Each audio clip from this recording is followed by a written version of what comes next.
بسم اللہ الرحمن الرحیم۔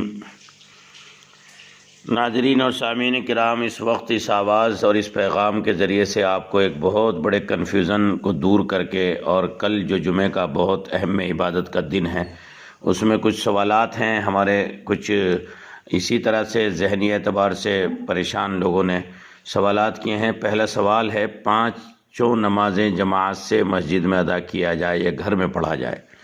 نمبر 2، جمعے کی نماز مسجدوں میں ادا کیا جائے یا گھروں میں ظہر پڑھا جائے؟ تیسرا سوال ہے، مسجدوں کے علاوہ گھروں میں جمعے کی نماز پڑھنے کی کیا کوئی صورت ہے؟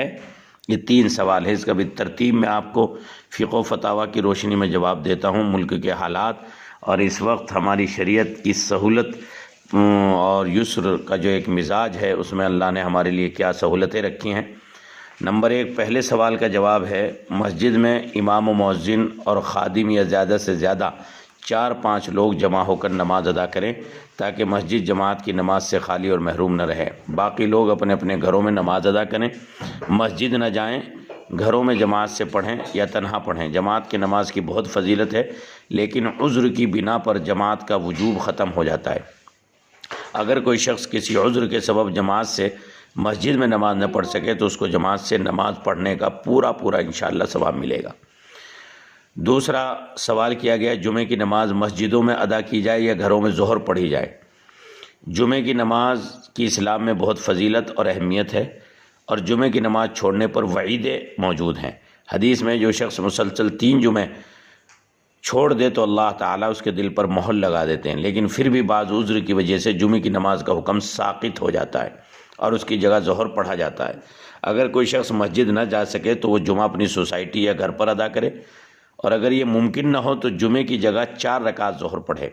اگر کوئی شخص کسی سرکاری یا غیر سرکاری عذر یا بیماری کے بڑھ جانے کے سبب جمعے کی نماز ادا نہ کر سکے تو اللہ تعالیٰ کی ذات سے امید ہے کہ اس کو جمعے کی نماز کا ثواب انشاءاللہ ضرور ملے گا۔ تیسرا سوال ہے، مسجدوں کے علاوہ گھروں میں جمعے کی نماز پڑھی جائے یا اس کی کیا صورت ہے؟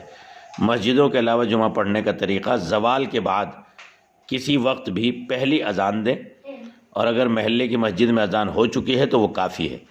دوسری اذان دے کر دونوں خطبہ بہت مختصر پڑھیں۔ خطبہ دینے کے لیے ممبر ضروری نہیں، کرسی ہی کافی ہے۔ جمعے کے بعد یا جمعے سے پہلے کوئی ایسا کام نہ کریں جس سے قانون کی خلاف ورزی ہو۔ اگر جمعہ ممکن نہ ہو تو 4 رکعت ظہر کی نماز تنہا ادا کریں۔ یہ احکام وہاں کے لیے جہاں جمعہ قائم ہے، اور جہاں روئے شرع جمعہ ہی نہیں ہوتا پہلے ہی سے، وہاں گھروں پر جمعے کی نماز نہیں پڑھی جائے گی، بلکہ ظہر کی نماز تمام لوگ ادا کریں گے۔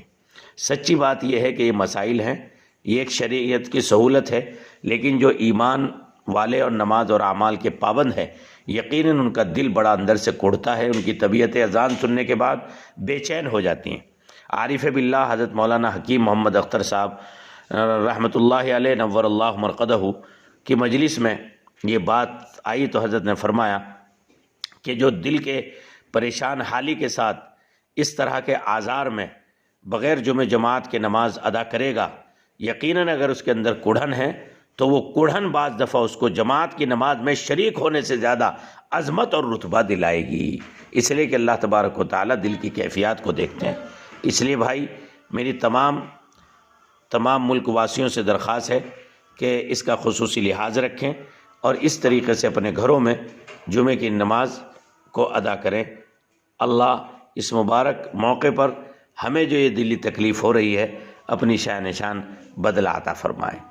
کرونا وائرس چونکہ ایک وبائی مرض ہے جو دنیا بھر میں پھیلتا جا رہا ہے، اس وبائی مرض سے بچنے کے لیے عالمی پیمانے پر احتیاطی تدابیر اختیار کی جا رہی ہیں۔ اس وقت ہمارے ملک میں کی صورتحال سب کے سامنے ہے، اس لیے ضروری ہے کہ اس پر عمل کیا جائے، اور لا حول ولا قوت الا باللہ 500 مرتبہ روزانہ، یا سلام 124 مرتبہ روزانہ، اور 2 رکعت صلاۃ الحاجت اور صلاۃ التوبہ کا ضرور اہتمام کیا جائے۔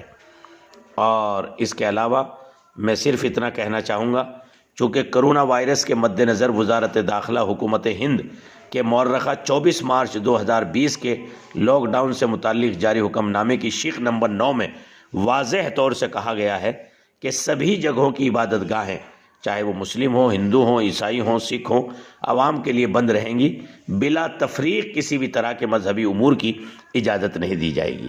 اس لیے میں تمام ملک کے مسجدوں، درگاہوں، امام باڑوں، انتظامیہ کمیٹی اور چرچوں اور مندروں کے ذمہ داروں سے بھی یہ درخواست کروں گا کہ ملک اور انسانیت پر رحم کیجئے۔ عبادت بندے کا اور اللہ کا معاملہ ہے، انسانیت پر رحم یہ ہماری بنیادی ذمہ داری ہے۔ اس لیے اللہ کے واسطے جو ہے اس بات کا خاص خیال رکھیے، اپنے ضعیفوں اور کمزوروں پر رحم کیجئے۔ بھیڑ اکٹھا کر کے آج بھیڑ سے بچنا جو ہے بہت ضروری ہے، تاکہ یہ بھیڑ کل کو ہمارے لیے جو ہے قتل کے برابر نہ ہو جائے اور دوسرے کی جان لینے کے برابر نہ ہو جائے۔ اللہ ہم سب کو عمل کی توفیق عطا فرمائے۔